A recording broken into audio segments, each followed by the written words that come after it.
नमस्कार, मैं हूँ रेशम और आप देख रहे हैं डीएनपी इंडिया। इंडिया में जब कोविड पीक पे था, हर चीज की डिमांड बहुत ज्यादा थी, बीट ऑक्सीजन, रेमडेसिविर और प्लाज्मा।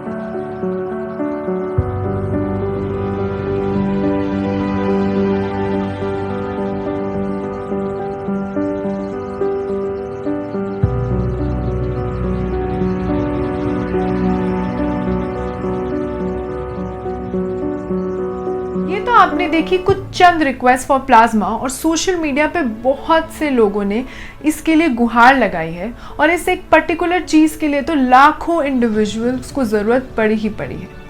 तो पहले तो मैं आपको ये बता दूं कि in the plasma therapy antibodies from the blood of a patient who has recovered from covid and which are further used to treat serious patients of covid again. जब स्टार्टिंग से ही प्लाज्मा थेरेपी से corona के इलाज को लेकर डॉक्टरों के बीच एक राय कभी नहीं बन पाई। कई हॉस्पिटल्स और डॉक्टर्स का अनुभव ये कहता है कि प्लाज्मा थेरेपी कोरोना मरीजों पर चमत्कार करती है, तो दूसरी ओर कई डॉक्टर्स मानते हैं कि ये कोरोना से होने वाली मौतों को रोकने में बिल्कुल नाकाम है। पर हाल ही में अब केंद्र सरकार, स्वास्थ्य मंत्रालय की IIMS और ICMR और कोविड नेशनल टास्क फोर्स के साथ बैठक के बाद ये फैसला किया गया है कि अब केंद्र सरकार ने मरीजों को दी जाने वाली प्लाज्मा थेरेपी को इलाज से हटा दिया जाएगा। It has been scrapped. तो क्या थे वो reasons, the main reasons that plasma therapy was dropped by the government? तो पहले तो बहुत बड़ी बात, the prescription for the plasma therapy was held irrational and harassing for the attendants of the COVID-19 patients। जी हाँ, और वो क्यों? क्योंकि एज रिपोर्ट्स की माने तो हर जगह प्लाज्मा के ऊपर बिडिंग की खबरें सामने आ रही थी।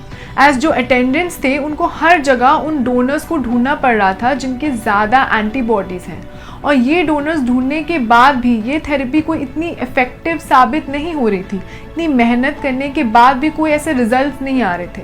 और एक बड़ा reason, so the scientist and doctors said the erratic use of plasma therapy जो हो रही है might have contributed towards the emergence of the different variants of the SARS-CoV-2 virus। Yes, हो सकता है इस थेरेपी के ही थ्रू डिफरेंट वेरिएंट्स का इमर्जेंस हो रहा हो। वहीं और साइंटिफिक स्टडीज कहती है, such as the one publish in the Lancet में क्लियरली मेंशन है कि इस थेरेपी से मोर्टेलिटी रेट कोई कम नहीं हुआ है, डेथ्स तब भी हो रही हैं और पीरियड ऑफ इलनेस में भी कोई ऐसा सुधार कहीं नज़र नहीं आ रहा। जहाँ last month he ICMR kind of change it's guidelines restricting plasma therapy use for only moderate cases of covid. And through a trial by the ICMR on 400 patients last year called the PLACID trial had found no significant benefit from the use of plasma, it continued to find place in the recommended guidelines in off-table use. और अब भी the ICMR guidelines continue to recommend ivermectin for mild diseases, but has also underlined that both drugs, अभी भी they have underlined that both drugs had low certainty of evidence। अभी भी इसका कोई पुख्ता क्लेम नहीं है। जहाँ ये डिसीजन तो ले लिया गया, but don't you think कि बहुत लेट ये डिसीजन ले लिया गया है? ये बात तब क्यों नहीं बोली गई जब कोरोना पेशेंट्स के फैमिली और लव्ड वंस हर जगह से प्लाज्मा का इंतज़ाम करने की कोशिश कर रहे थे, अपने जितना भी हो सकता था उतना दर दर भटक रहे थे, अपनी एड़ी चोटी का दम लगा रहे थे कि उन्हें कहीं से प्लाज्मा मिल जाए। इतना लेट क्यों? Time, money, health, everything was at stake and now this.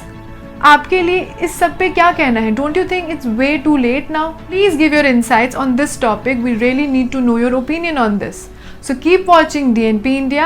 You can also follow us on Facebook, Twitter and Instagram. Please इस वीडियो को आप जितना शेयर कर सकते हैं उतना कीजिए and keep watching our content and DNP India.